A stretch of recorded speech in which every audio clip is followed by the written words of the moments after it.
अस्सलाम वालेकुम नाज़रीन, सब्सक्राइब करें हमारे यूट्यूब चैनल इस्लामिक टेक और बेल आइकन दबाएं जिससे आपको हमारे नई वीडियोस की नोटिफिकेशन मिलती रहे। अस्सलाम वालेकुम मेरे दोस्तों। हज़रत यूनुस अलैहिस्सलाम अल्लाह ताला के एक अजीम और करीम नबी थे जिनका ज़िक्र कुरान मजीद में 6 सूरतों में भी किया गया। कुरान मजीद फुरकान हमीद में अल्लाह ताला ने हज़रत यूनुस अलैहिस्सलाम को ज़ुनून और साहिब हौद यानी मछली वाला कहकर पुकारा है। इस्लामी तारीख के मुताबिक ये मालूम होता है कि हज़रत यूनुस अलैहिस्सलाम का ज़माना 880 से लेकर 784 कबल मसीह के दरमियान में था। हज़रत यूनुस अलैहिस्सलाम के वालिद का नाम मती था और ये सैयदना इब्राहीम अलैहिस्सलाम की नस्ल से थे। हज़रत यूनुस अलैहिस्सलाम की उम्र मुबारक 28 साल थी जब अल्लाह ताला ने उन्हें मनसब नबूवत से सरफराज किया और उन्हें अपनी कौम की खिदमत के लिए इराक भेजा था। अल्लाह ताला के इन जलीलुल कदर पैगंबर का मज़ारुल मुबारक भी इराक के शहर मुसल में ही वाक़या है। और मेरे दोस्तों, आज की वीडियो में हम आपके साथ एक ऐसा वाक़या शेयर करने जा रहे हैं जो इराक के शहर मुसल पर जब शिद्दत पसंद तंजीम दाइश ने कब्जा किया था और हज़रत यूनुस अलैहिस्सलाम का मज़ार मुबारक बॉम्ब और मिसाइल मार कर शहीद कर दिया था, तो इस मज़ार से क्या ऐसी चीज़ बरामद हुई जिनसे दुनिया भर और ख़ुसूसन मगरबी माहिरीन की आंखें खुली की खुली रह गई थी। लेकिन तफसीलात में जाने से कबल आपसे एक इल्तमास करना चाहता हूं मेरे दोस्तों, अगर आपने हमारा चैनल सब्सक्राइब नहीं किया तो इसको सब्सक्राइब कर लीजिए, साथ ही बेल आइकन को क्लिक कर लीजिए ताकि आने वाली वक्तन फवक्तन वीडियोस जो हम आप लोगों के लिए अपलोड करते हैं इस चैनल के ऊपर वो आप तक मौसूल होती रहें और आप उनसे मुस्तफ़ीद होते रहें। ख़वातीन और हज़रात, ये वाक़या है 2014 का जब शिद्दत पसंद तंजीम दाइश में इराक के शहर मुसल पर हमला कर लिया था। इन नाम निहार मुजाहिदीन के खरीजी होने और दीन मोहम्मदी सल्लल्लाहु अलैहि वसल्लम से दूर होने के लिए यही दलील काफ़ी है। इन्होंने वहाँ मौजूद हज़रत यूनुस अलैहिस्सलाम के मज़ार को भी बमों और मिसाइलों के ज़रिए शहीद कर दिया था। जब दाइश नामी तंजीम की जानिब से ये नापाक जिसारत की गई और हज़रत यूनुस अलैहिस्सलाम के मज़ार को नुकसान पहुँचाया गया तो दुनिया भर में इसके खिलाफ मुजाहिरे हुए, क्योंकि हज़रत यूनुस अलैहिस्सलाम का मज़ार मुबारक ना सिर्फ मुसलमानों के लिए बल्कि ईसाइयों के लिए भी बहुत ही मुक़द्दस जगह थी। चुनाचे जब इराकी फ़ौज की तरफ से मुसल को दाइश के कब्ज़े से छुड़ाने के लिए मज़ार की बहाली के लिए माहिरीन आसार कदीमा मज़ार के अंदर गए तो इमारत के नीचे से ऐसी चीज़ दरियाफ्त हो गई जिसे देखकर पूरी दुनिया हैरान हो गई और उनकी आंखें खुली की खुली रह गई। नाइल ऑनलाइन की रिपोर्ट के मुताबिक मज़ार के नीचे 2500 साल पुरानी इमारत मौजूद थी जिनके मुताबिक माहिरीन आसार कदीमा को इससे कबल कोई इल्म नहीं था। इन अमारात के मुताबिक माहिरीन ने यह ख्याल जाहिर किया कि ये कदीम बादशाह इसर हदून का महल है। रिपोर्ट के मुताबिक मज़ार के नीचे महल के अलावा कई सुरंगें भी मौजूद थी जिनमें संगे मरमर से बनी हुई कई अशिया भी बरामद हुई, जिनमें कई तख्तियां भी शामिल थी। इन तख्तियों पर मुख्तलिफ इबारात भी तहरीर हैं। उनमें से एक पर असर हदून को दुनिया का बादशाह कहा गया, जबकि बाकी तख्तियों पर लिखी तहरीर से उनके ख़ानदान की तारीख का पता चलता है। ये तमाम अशिया 672 कबल मसीह साल मज़ार के नीचे दरियाफ्त होने वाली इमारत की दीवारों पर नक्शो निगार बने हुए हैं, जिससे इस कदीम तहजीब के तर्ज तामीर का अंदाज़ा होता है। जब अल्लाह ताला के जलीलुल कदर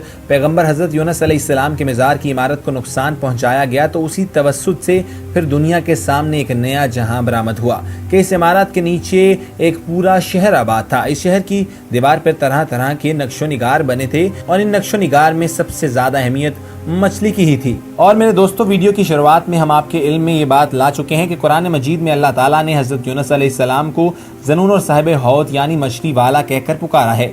चुनाचे गालिब को मान यही है कि जो लोग इस महल नुमा शहर में आबाद थे वो हज़रत यूनुस अलैहिस्सलाम की ही उम्मत में से थे। हज़रत यूनुस अलैहिस्सलाम की जब उम्र मुबारक 28 साल थी तो अल्लाह ताला ने उन्हें नबूवत के मर्तबे पर फाइज करके अपनी कौम की जानिब भेजा जो काफिर और मुशरिक लोग थे। इस कौम का मरकज उस वक्त नैनवा था जिसके वसी खंडरात आज भी दरियाए दजला के मशरकी किनारे पर आबाद मुसल शहर के ऐन दरमियान में पाए जाते हैं। हज़रत यूनुस अलैहिस्सलाम ने इस कौम को वादा और लाशरीक की दावत दी तो उन्होंने हज़रत यूनुस अलैहिस्सलाम को झुटलाया और बुत परस्ती छोड़ने से इनकार कर दिया और ऐसे कुफर पर डटे रहे कि हज़रत यूनुस अलैहिस्सलाम पर जुल्म सितम शुरू कर दिया। उन्हें धमकियां दी गईं और दावत हक का मजाक उड़ाया गया। तब यूनुस अलैहिस्सलाम उनकी मुखालफत से मुतासिर होकर कौम से खफा हो गए और 3 दिन में आने वाले दर्दनाक अजाब इलाही की बदवा दी। फिर तीसरा दिन आने से पहले ही आधी रात को बस्ती छोड़कर निकल गए। हज़रत यूनुस अलैहिस्सलाम जब अपनी कौम से नाराज होकर वो इलाका छोड़कर चले गए तो दिन के वक्त असर अजाब देखकर उस कौम ने तौबा इस्तग़फ़ार की तो अल्लाह ताला ने उन्हें माफ़ फरमा दिया। लेकिन हज़रत यूनुस अलैहिस्सलाम का अपनी कौम से नाराज होकर चले जाना हिजरत तो थी मगर उन्हें उसका हुक्म नहीं दिया गया था। वो अजाब की इतला देने के बाद अल्लाह ताला की इजाज़त के बगैर ही अपना इलाका छोड़कर चले गए। قرآن مجید میں اللہ تعالیٰ کے دستور کے جو اصول بیان کیے گئے ہیں ان میں ایک یہ بھی ہے کہ اللہ تعالیٰ کسی قوم کو اس وقت تک عذاب نہیں دیتا جب تک وہ اپنی حجت پوری نہیں کر لیتا۔ جبکہ دوسری جانب حضرت یونس علیہ السلام فراق کے کنارے پہنچے تو ایک کشتی کو مسافروں سے بھرا پایا۔ حضرت یونس علیہ السلام کشتی میں سوار ہو گئے اور کشتی نے لنگر اٹھایا۔ پورے دن میں کشتی سمندر میں سکون سے چلتی رہی۔ اچانک اونچی اونچی لہریں اٹھنے لگی۔ لوگوں نے اپنے ساز و سامان سمندر میں پھینک دیے کہ کشتی کا بوجھ کم ہو جائے، لیکن کشتی کا بوجھ پھر بھی کم نہیں ہوا۔ پھر کشتی ڈگمگانے لگی اور کشتی کے غرق ہونے کا یقین ہونے لگا۔ اہل کشتی نے اپنے عقیدے کے مطابق کہا کہ ایسا معلوم ہوتا ہے کہ کشتی میں کوئی غلام اپنے آقا سے بھاگا ہوا ہے، جب تک اس غلام کو کشتی سے جدا نہ کیا جائے تو نجات مشکل ہو جائے گی۔ حضرت یونس علیہ السلام نے یہ سنا اور وہ سمجھ گئے کہ اللہ تعالیٰ کو میرا نینما کے وحی کے انتظار کیے بغیر اس طرح چلے آنا پسند نہیں آیا اور یہ میری آزمائش کے آثار ہیں۔ یہ سوچ کر انہوں نے اہل کشتی سے فرمایا کہ میں ہی ہوں وہ غلام جو اپنے آقا سے بھاگا ہوا ہے، مجھے کشتی سے باہر پھینک دو۔ مگر ان کے ہم سفر لوگ ان کی پاک بازی سے اس قدر متاثر تھے کہ انہوں نے ایسا کرنے سے انکار کر دیا اور آپس میں یہ طے کیا کہ قرآن دازی کی جائے اور جس شخص کا نام اس قرآن دازی سے نکلے گا اسے سمندر سے پھینک دیا جائے گا۔ چنانچہ 3 مرتبہ قرآن دازی کی گئی اور تینوں مرتبہ قرآن دازی میں حضرت یونس علیہ السلام کا نام نکلا تو مجبور ہو کر انہوں نے حضرت یونس علیہ السلام کو سمندر میں پھینک دیا اور اس وقت اللہ تعالیٰ نے مچھلی کو حکم دیا کہ انہیں نگل لو، لیکن یہ تمہاری خوراک یا غذا نہیں ہے، اس لیے ان کے جسم پر کوئی تکلیف نہیں ہونی چاہیے۔ مچھلی نے یونس علیہ السلام کو اپنے پیٹ میں نگل لیا اور پھر حضرت یونس علیہ السلام نے جب مچھلی کے پیٹ میں خود کو زندہ پایا تو بارگاہ الہی میں اپنی ندامت کا اظہار کیا، کیونکہ وہ وہی الہی کا انتظار کیے بغیر اور اللہ سے اجازت لیے بغیر امت سے ناراض ہو کر نینوا سے نکل آئے تھے۔ حضرت یونس علیہ السلام نے مچھلی کے پیٹ میں اللہ تعالیٰ کو پکارا جب ان پر 3 اندھیرے اکٹھے ہو گئے تھے۔ سب سے پہلا رات کا اندھیرا، دوسرا مچھلی کے پیٹ کا اندھیرا اور تیسرا سمندر کا اندھیرا۔ اگر وہ یہ تسبیح نہ فرماتے تو قیامت تک مچھلی کے پیٹ میں رہتے۔ آخر کار وہ اندھیروں میں پکار اٹھے کہ لا الہ انت سبحانک انی کنت من الظالمین۔ اس کا ترجمہ کچھ یوں ہے کہ الہی تیرے سوا کوئی معبود نہیں، تو یکتا ہے، میں تیری پاکی بیان کرتا ہوں، بلا شبہ میں اپنے نفس پر خود ہی ظلم کرنے والا ہوں۔ ابن حاتم میں آتا ہے کہ حضور اکرم صلی اللہ علیہ وسلم فرماتے ہیں کہ جب یونس علیہ السلام نے یہ دعا کی تو یہ کلمات عرش کے گرد گھومنے لگے۔ فرشتے کہنے لگے کہ یہ بہت دور دراز سے آواز آ رہی ہے، لیکن کان اس سے پہلے اس سے آشنا ضرور ہیں، آواز بہت ضعیف ہے۔ اللہ تعالیٰ نے حضرت یونس علیہ السلام کی درد بھری آواز کو سنا تو فرمایا، کیا تم اس آواز کو نہیں پہچانتے؟ یہ میرے بندے یونس کی آواز ہے۔ فرشتوں نے کہا، وہی یونس جس کے پاک عمل قبول شدہ ہر روز تیری طرف چڑھاتے تھے اور جس کی دعائیں تیرے پاس قبول ہوتی تھی۔ الہی جیسے وہ آرام کے وقت نیکیاں کرتا تو اس کی مصیبت کے وقت اس پر رحم کر۔ تو اسی وقت اللہ تعالیٰ نے مچھلی کو حکم دیا کہ وہ آپ کو بغیر کسی تکلیف کے سمندر کے کنارے پر اگل دے۔ حضرت عبداللہ بن مسعود رضی اللہ تعالیٰ فرماتے ہیں کہ مچھلی کے پیٹ میں رہنے کی وجہ سے ان کا جسم ایسا ہو گیا تھا جیسے کہ پرندے کے پیدا شدہ بچے کا جسم جو نرم ہوتا ہے اور کوئی بال تک نہیں ہوتا۔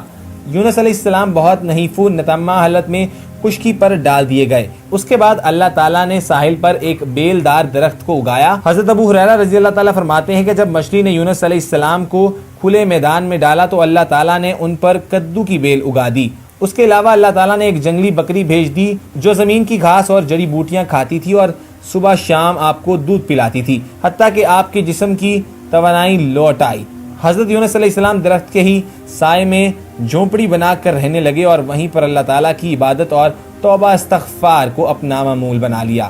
دوسری جانب حضرت یونس علیہ السلام کی بستی چھوڑنے کے بعد نینوا کے لوگوں کو یہ یقین ہو گیا کہ وہ ضرور خدا کے سچے پیغمبر تھے اور اب ہلاکت یقینی ہے۔ تبھی حضرت یونس علیہ السلام ہم سے جدا ہو گئے اور یہ سوچ کر فوراً بادشاہ سے لے کر رعایا تک سب کے دل میں خوف و خراش پھیل گیا اور ان کے جسم کانپ اٹھے کہ حضرت یونس علیہ السلام کو تلاش کرنے لگے اور بارگاہ الہی میں بلند آواز سے اقرار کرتے رہے کہ اے ہمارے رب، حضرت یونس علیہ السلام جو تیرا پیغام ہمارے پاس لے کر آئے، ہم اس کی تصدیق کرتے ہیں اور ہم اس پر ایمان لاتے ہیں۔ آخر کار اللہ تعالیٰ نے ان کی دعا قبول فرمائی اور حضرت یونس علیہ السلام کو اللہ پاک نے صحت اور تندرستی دے کر اب دوبارہ نینوا جانے کا حکم دیا۔ چنانچہ حضرت یونس علیہ السلام نینوا گئے۔ انہوں نے اپنی باقی زندگی نینوا میں ہی گزاری اور وہیں پر ان کا انتقال ہوا۔